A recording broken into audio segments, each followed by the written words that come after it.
He's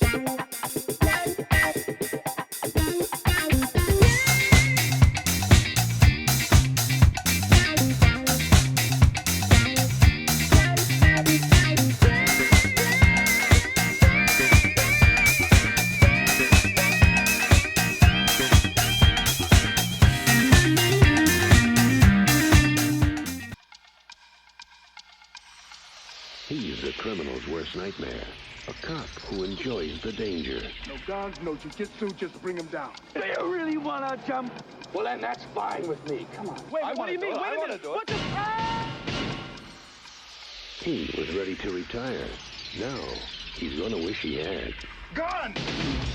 Oh, oh, oh. Raj, meet your new partner. New partner. Too old for this. If these guys can just stand each other. What you got in there? 4-inch Smith? A lot of old timers carry those. The bad guys don't stand a chance. Don't kill anybody. Don't tell anybody. I'm too old for this.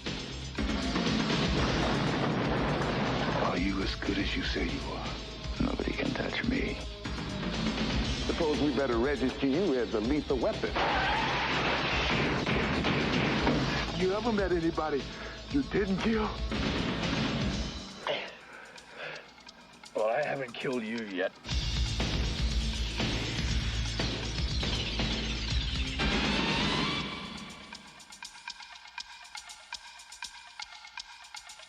Hey everybody, this is Cleve. And this is Michael. And welcome to episode 4 of Podcast and Crime. Leave a like. I should have said that at the beginning. I'll just cut this and put it to the front. Yeah, 4. Yikes. I know. And today we've got a good one. We have probably the most popular, I would say. Ones we've done so far? Or in general? In general, of buddy cop movies. I would say this is probably easily one of the first ones people named. That's fair. It's Lethal Weapon from 1987. It's 1 year before I was born. It was when I was born. Yes. This movie still holds. I don't know what your thoughts were on it. I hate Mel Gibson. Oh, it's rough watching him. Yes. But he plays that part really well. He plays that part is such a weird role. Like, it's just... Yeah. The movie didn't know if it wanted me to take it seriously or if it wanted me to laugh at things that were happening. That's a buddy cop movie. But, like, sometimes it was like, haha, look at Mel Gibson, he's so funny. And sometimes he was, like, back in Vietnam fucking shooting out VC. Putting a bullet in his head or thinking about it. You know, apparently that was there was a blank in that gun to add that wouldn't have felt good. To add like some tension to what he was doing. Mm-hmm. That I don't know if that was his idea, but that's a commitment to a character. You know, so here's one thing. I know that it's a trope, but I can't stand saxophone in movies like this. The classic.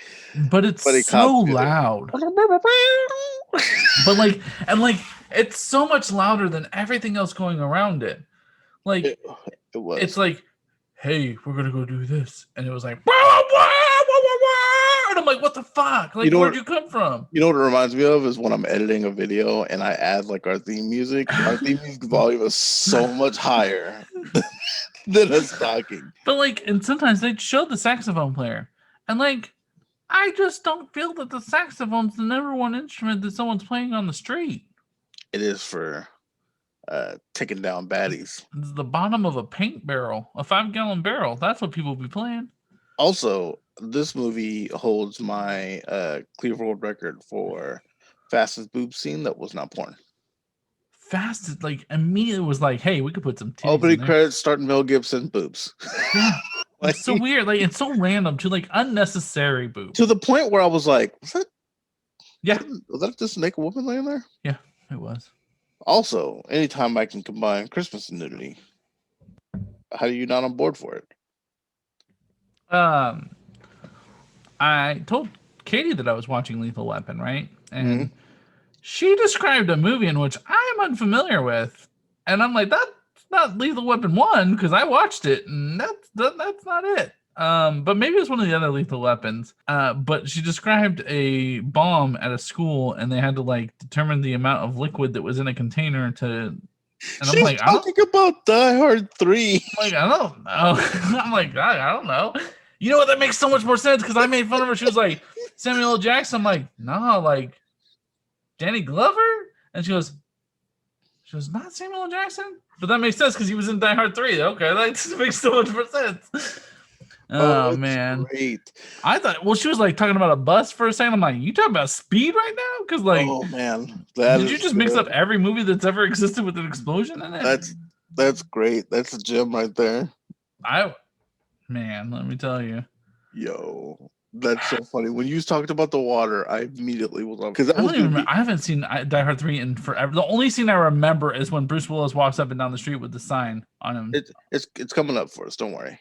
Oh, that's fantastic. I met Danny Glover once. How'd that go? In Seattle. In Seattle Airport, I was flying with an Arena Football 2 team, and I happened to pass by him and said, "Hey, are you Danny Glover?" And he looked at me and smiled, and then just kept walking. I'm like, wait. I said, "Hi." Answer my question. He just kept going, but it was definitely Danny Glover. How did you feel? Not Ben, but I'm always gonna say it was him in my mind. Forever. It was like those kids. Remember when the Ninja Turtles came to my birthday party? Like, yeah, that was really them, buddy. Don't worry. I met the green and the pink and the Red Ranger outside a fucking Burger King when I was 5 years old, and those costumes looked rough. And I'm telling you, I forever was like, I met them. But then I look back at boxes of pictures and I'm like, how would I have ever believed that? Because your imagination can carry the rest, man. I never need my children to come kiss me in the bathtub. Bro, okay. Thank you for saying this. The most awkward scene I think of any film I've ever seen. Anything to say, remember? The most awkward scene in any film ever. I hated it. Why did we come in a whole ass family in the bathroom on the bathtub? Maybe the kids. Look. Maybe the kids. But my daughter was like 17. And then kissed them. And I was like, I hate all of this. I hate it all. There weren't that many bubbles. There was not enough. Not enough bubbles for my family to be up in there. No. I'd be fucking dumping the bubble bath like I also wrote down a joke. The best I could do was Mel Gibbons, because you do get some Mel Gibson took a butt cheek scene. Also very early in there. I don't like being interrupted while I'm brushing my teeth. Like, the bathroom is my sanctuary. Like, that is where I'm doing things and I want to be left alone. Like, I get in trouble because I lock the door when I go poop, because that's my peace time, man. I should be allowed that time. You're right. I'm zenning out in that moment. Like, that is my time. And bro, if I am taking a bath, because that man, he don't normally take baths. Normally he's a shower man, but he says, it's my birthday, I'm gonna take a nice bath. I'm gonna enjoy myself. Right. I thought I was gonna enjoy myself. And then 4 fucking kids and a wife come in screaming happy birthday at me. And it was like an aggressive happy birthday. To the point where I thought the daughter was his wife. That's how close in the area she was to him. And she's like, bye, daddy. And give the kids, I was like, no. Not for me. Yeah, man, the worst. I enjoyed the line, all dressed up and no one to blow. Really slut shaming there. I liked her New Year's Eve dress. It made me think of what you were gonna have to deal with. It wasn't even that bad in consideration of today's society. Well, yeah, but I looked at it, I'm like, but you know what? Yeah, you lucky dog. Then yeah, right. Yeah. Okay, so let me ask you this question. Did you honestly think that Mel Gibson was going to kill himself 16 minutes into the movie? Was there Only because I anybody? know there's a 2, 3, and 4, but Mel Gibson really sold it, man. He did do it really well, but I was like, you're the star, and we're 16 minutes in. I think you're safe. I think you're gonna make it. You might do it at the end, but not today. Yo, when he handcuffed and then jumped with the jumper, I was like, they're dead. That's it. He's Bye-bye. a crazy man. He's a crazy man. This movie has a lot of the buddy cop tropes and probably the best known ones. It's the crazy cop and the family cop. I'm too and old for this shit. best line that you hear everywhere. I'm sure he's tired of saying it, but it's said everywhere. Gotten too old for that shit. The classic "you don't drive, I drive" scenario where At one point in time, they're driving. He's like, "Don't talk to me. I'm a dead man. Why are you talking to me? I'm a dead man now." And I'm like, "Man, you're really selling this." You're like, "You don't." he got aggressive, and then it was like laughed off. Or when the Mel Gibson at one point was like, "You know anything about boats?" No. Why are you on a boat, man? Or you know what? Or like you were saying with the jumper, why would you send the crazy cop to talk to the jumper? Like you think that he's suicidal, and you sent this man? Nah. Also, you gave him your gun to test him to see if he was going to kill himself. So you two are in a room alone, and the black cop gave the white cop a gun to shoot himself. They're going to think you did it. How do you feel about them as actual cops? Because apparently Mel Gibson and Danny Glover shadowed the Los Angeles Police Department. Danny Glover felt real. And Mel Gibson, not even for a second. No. Not for a second would they actually allow a man like that out on the street. Well, and if they do, we need to call into question that entire police force. To be fair, there was someone that was like, there's a psych evaluation for this man and he is not stable. And they're like, shut up. That's what I'm saying. Like when that person came up and said, there's something perturbably wrong with this human being. And they're like, nah, we good. Don't worry about it. He goes solve crimes. Yeah. No. And if he kills himself, you were right. Like, this is like the NFL. Like, y'all don't give a fuck about this man. I wrote down that the scene where they went to the drug dealer's house, like, if that drug dealer had a good shot, this movie ends immediately. Because they weren't ready for it. They weren't wearing vests. They just would have been dead. How about the way that Mel Gibson handled the two girls packing the coke? Or heroin, sorry. Yeah. He's like screaming at them in the most aggressive manner. They were very pleasant young ladies. Were they? Yeah. They pulled up and they waved like, hey, with my heroin. And then he fucking pointed Danny Glover goes, get them. And he like points the gun at the glass and just starts screaming at them like they're like they have weapons. They do. They have weapons against the community. I don't know if you noticed this. There was a part where they dove into the pool and Mel Gibson gives this nice, maybe like a 7 out of 10 dive, and Danny Glover just kind of falls into the pool. And it was like, it really showing the age because Mel Gibson's movie was 30. His character was supposed to be 38. Danny Glover's character is supposed to be 50. He's only 40. So there's a 10-year age difference between them, but a little further for their character's age. And I correct me if I'm wrong, somebody got called the F word that, I don't even begin to say. A bag of sticks. Yeah. Yeah, I believe so. So that's probably the part to me that was like, this part didn't age well at all. Everything else seems fine. Do you think that Alka-Seltzer commercial helped pay for the movie? I watched a whole ass fucking commercial. The whole ass commercial for like some fucking pharmacy with the Alka-Seltzer. I was watching that and I go, what the never in a million years will you catch a movie nowadays doing anything like that. Mm-mm. They'll have an Alka-Seltzer on the table. You'll hear them saying, pass me the Alka-Seltzer. But there never once are you going to see an entire ass. I need a salsa, and they'll go off to the side. Never once will you ever see an entire ass commercial for Alka-Seltzer. How'd you feel about them, though? I feel like their chemistry was pretty solid. Yeah, it was good. It was good. I don't like Mel Gibson. I feel like it's too over the top, but I know it's like the most well-liked. His big blue eyes, and they made they made 4 movies, right? Is there more than 4? I think it's 4. Whatever, doesn't and matter. Then a new show. And then a series, yeah, which didn't do great. So, okay, let me ask you this: Would you rather get the salt, or would you rather get the shocker? If me and you are on a case and they separate us and they're torturing us, would you rather have the shock or the salt? When he gets electrocuted, like he's a tough soldier. Nah, dog, I'm done. I'm out. Yeah, I mean, I guess electricity, but it wouldn't go well. You know what? You know who deserves a fucking award for this whole film? Gary Busey. Gary Busey was good. He was solid. I had no recollection of him being in it. He was solid enough to where I was like, I don't know that is Gary Busey. I'm like, that's Gary Busey, but I don't think so because I know Gary Busey. I've seen him on The Apprentice. I know what he was about. Yo, he got into a car accident and he was kind of never the same after that, right? Or a motorcycle accident, something along those lines. I think it was, yeah, some kind of vehicle accident.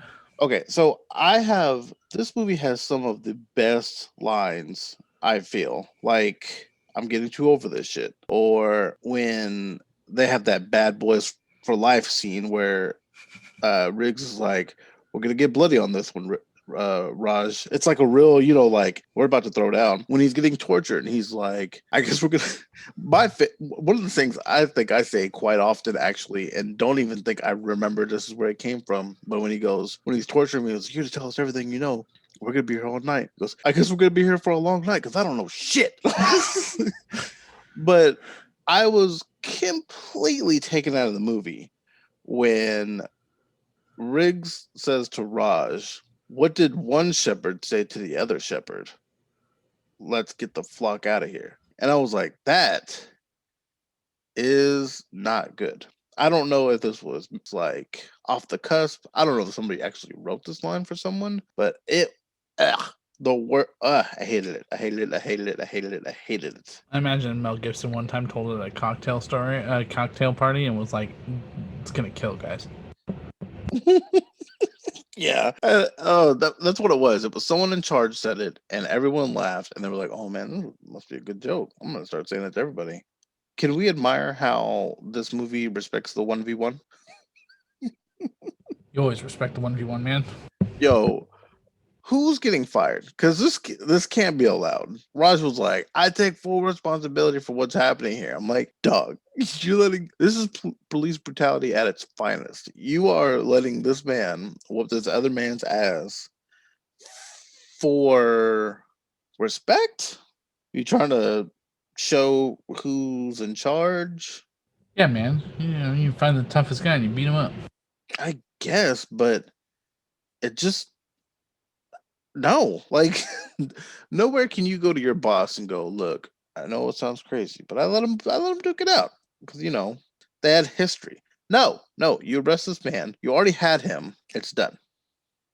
But the triangle hold that he pulled was good technique. I'm glad you approved of his technique for that. Yeah, I just don't understand how Roger doesn't get fired. Because he's too old for that shit. I guess. Fuck you. I'm almost at my pension anyway.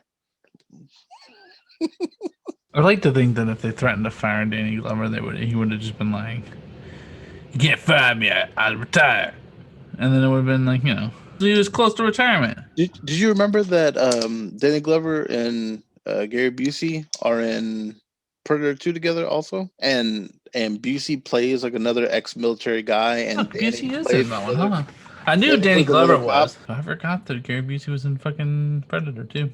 Because Danny Glover beats the Predator, and that's like fucking mind blowing. I remember that. Yeah, you're too old for that shit. Right.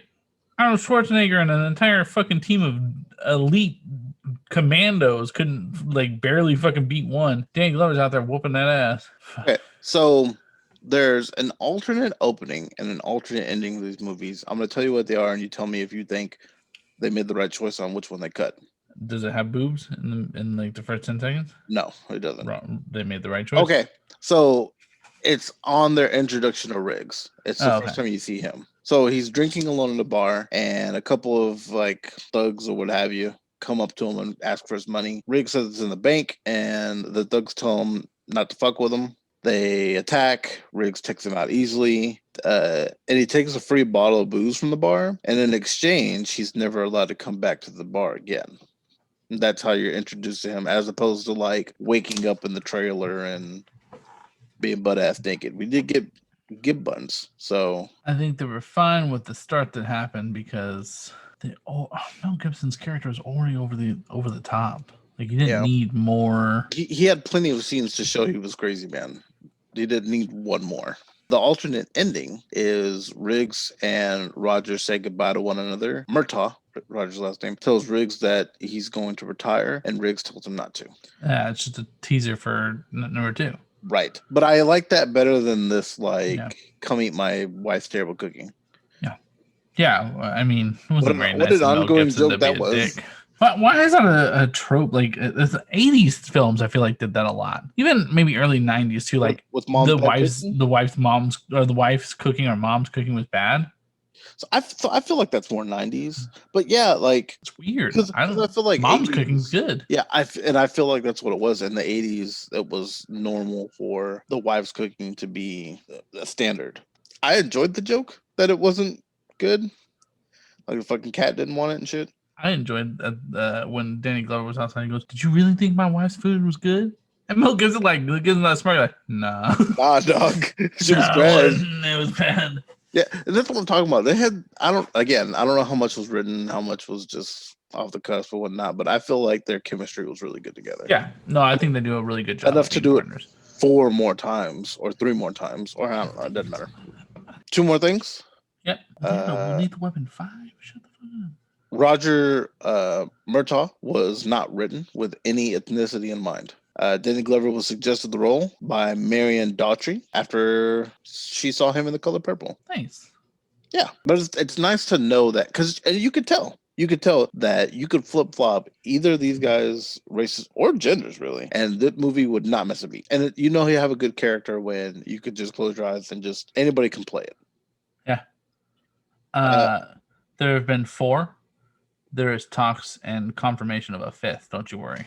But Mel Gibson doesn't do anything anymore, I thought. He getting too old for this shit. Richard Donner has confirmed he will return to direct Lethal Weapon 5. Definitely be the last outing for Detective Martin Riggs and his partner, Roger Murtaugh. So who gets the bullet? Somebody dies. That's the only way you end this, is someone dies. Right? I'm going to say yeah. To add tension between the actors, the director told both Gary Busey and Mel Gibson it was the other who kept eating the last waffle. That's what you get. So you tell me, my friend, is this One Hell of a Cop or? It's One Hell of a Cop. Yeah. I think I asked it, but it's like Mel Gibson's over the top for me. Like, I think he takes away from the movie, honestly, or like the partnership. But I do like the way that they work together, and I really like Danny Glover's character. Danny Glover's character was so good at it. That fucking, I'm gonna loosely say, cell phone he had. When they were carrying around I love it. Has nothing to do with the character, but it just popped in my head. Yeah. I had one once. I tried to convince a cell phone company to transfer service to it. They can't. I imagine. I just wanted to see if the movie, sometimes you got to test these movies and see, was Lethal Weapon really that good? And I think it still is. I think it also can set a bar. I mean, now we can look back and go, man, Samurai Cop, maybe it wasn't so great. I feel like the director of Samurai Cop saw Lethal Weapon and goes, yeah, I can do that. What about Theodore? If you look at it, it is pretty similar. What about Theodore Rex, though? I don't know who was in charge of that, man. I don't know where the mindset was there. What's the other one we watched? Oh God, never mind. Jesus fucking Christ! I don't even remember what it's called right now. Jay Leno movie. Hot Dogs, baby. Collision Course. Collision Course. Jesus Christ. Fucking Pat Morita through a windshield and shit. Fuck that Pat Morita scene, man. I gotta get a clip of that so I can put it on our fucking Can it be stream. Every time somebody gives us bits, it just Yes! Oh my God, that's gonna happen, bro. Anyways, yeah, no, they get to keep their badge and gun. Might want to load blanks, but whatever. Leave a like. I should have said that at the beginning. I'll just cut this and put it to the front, along with the part where I'm saying this part. If you enjoyed this, please let us know. Leave a comment down below. You can hit us up on our Facebook, Instagram, and Twitter. They're all Friendship Supreme, except for Twitter. Has no eyes, no word friendship. All eyes made it to Twitch, twitch.tv/Friendship Supreme, where you can see Michael and Cleve all night long until 2 Central Time. all night long. Oh man, I can't wait till rush hour. It's coming up, man. Anyway, I've been Cleve. I've been Michael. I'm getting too old for this shit. As good of a cop now as it was then, Riggs and Murtaugh really show why they are the best of the best. This buddy cop movie gets to